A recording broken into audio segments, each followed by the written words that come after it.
The United States is taking added precautions this afternoon against COVID-19. President Trump a short time ago declaring a national emergency. ABC's Alex Parche explains what that means in the fight against the coronavirus in our top story this afternoon at 5.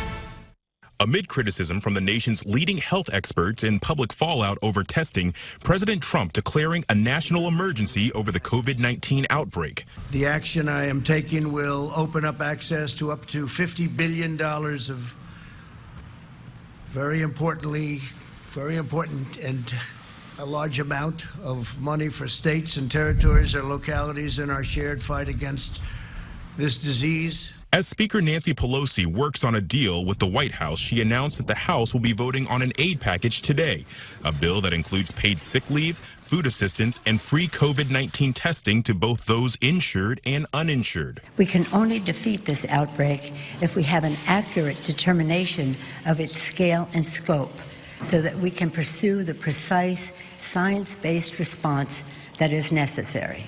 The Speaker signaling she hasn't yet reached an agreement with Treasury Secretary Steve Mnuchin, who's representing the administration.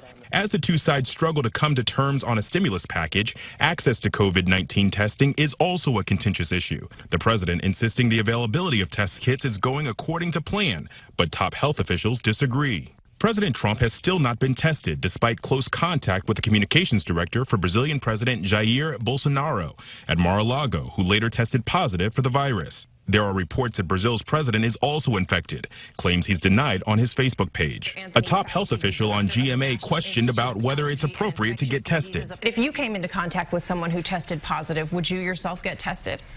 Well, it would be the circumstances. Likely I would, but, I'm not sure. It depends on the circumstances. But I think we should follow the guidelines of the CDC. Alex Parche, ABC News, Washington.